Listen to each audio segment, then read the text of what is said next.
Monsieur Auguste Nombo, bonjour. Bonjour. Voici depuis un bon bout de temps que vous êtes à la tête de l'INRAP. Comment se porte cet institut? Donc, merci de m'avoir posé cette question, puisqu'il s'agit de vous éclaircir un peu sur la situation de l'INRAP. Mais ça fait 4 ans que je suis à la tête de l'INRAP. Vous avez dû voir que nous avons essayé avec le prédécesseur du ministre actuel, je parlerai du PEM actuel, qui a mis l'impulsion dans l'INRAP pour que l'INRAP retrouve ses lettres de noblesse. Ces lettres de noblesse consistent en quoi? C'est que nous avons pu relancer l'imprimerie pour la production des fiches d'anonymat, des feuilles d'examen que nous avons utilisées. Par exemple, cette année, nous avons relancé la menuiserie qui, justement, a fabriqué les outils didactiques qui ont été utilisés, en particulier dans le sport. Nous sommes aussi en train de faire aussi tout ce qui concerne les règles, les équerres, les plots, les tables-bancs, que nous allons, avec surtout le concours du ministre, que nous allons distribuer dans les écoles congolaises. Ça veut dire que l'INRAP, côté production matériel didactique, est très avancé. C'est vrai, cette année, nous avons lancé toute la collection des Nouveaux Horizons d'Afrique du CP1 au CM2.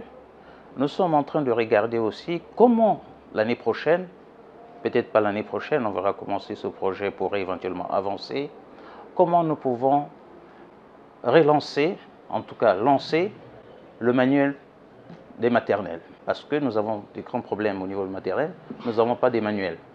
Donc ce projet a été conclu avec un partenaire que vous connaissez très bien, Hachette, qui nous accompagne dans la rédaction et la conception de ce manuel du préscolaire.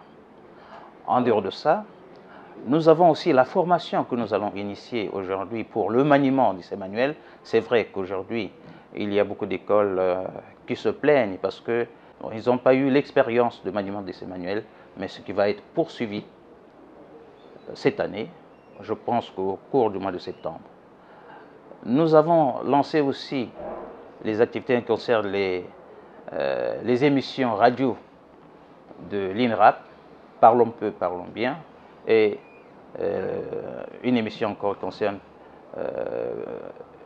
English by Radio. Donc voilà à peu près ce que nous sommes en train de faire. Mais l'INRAP va monter en puissance et surtout que le gouvernement est en train de tout mettre en place pour que l'INRAP ait des financements qu'il faut.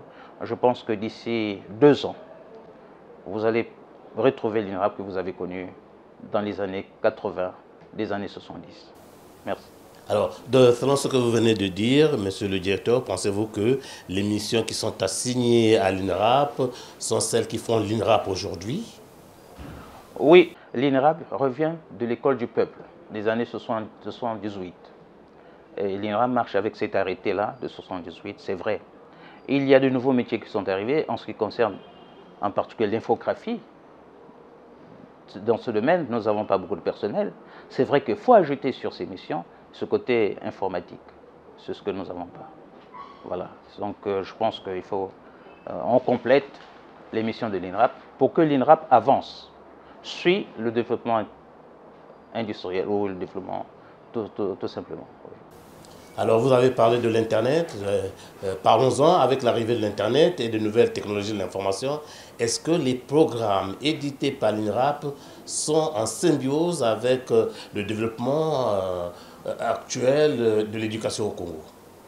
C'est vrai que nous sommes un peu en retard sur cette question, mais nous sommes en train de travailler avec Hachette. Vous verrez que les manuels seront intégrés dans le numérique. Tous les manuels du CP1 au CM2 sont en train. C'est un projet qui est en vue, qui sera peut-être l'année prochaine, qui va être présenté auprès du ministre Moto et peut-être auprès du gouvernement pour voir comment nous pouvons trouver les moyens pour financer ce développement informatique. On a l'impression, monsieur le directeur général, que le système éducatif congolais ne s'adapte plus avec la réalité sur le terrain. Comment l'INRAP attend-il revaloriser ces programmes? Vous savez, dans tout système éducatif, ce qui fait le point fort d'un système éducatif, c'est la formation des enseignants. Nous pouvons tout acheter, nous pouvons tout acquérir, mais si l'enseignant est mal formé, nous ne pouvons pas aboutir à une éducation de qualité. Et c'est pourquoi nous sommes en train de voir, je crois que le ministre Moutou est en train aussi de regarder, comment on peut relancer les formations et surtout que nous avons aujourd'hui la chance de bénéficier de l'école de Mouyonzi où il y aura des formations. C'est vrai que ces formations doivent être des formations départementales parce que sans ça, nous ne pourrons pas réussir. Sur 2000 et quelques enseignants, il vaut mieux repartir département par département, formation par formation, niveau par niveau. Et je pense que le ministre Moutou est en train de tout faire pour que nous puissions y arriver dans la formation. C'est vrai que nous avons gagné le pari des constructions des infrastructures, nous avons gagné le pari de recrutement, mais il va falloir aller vers la formation des enseignants. Donc c'est dire que l'INRAP a des difficultés.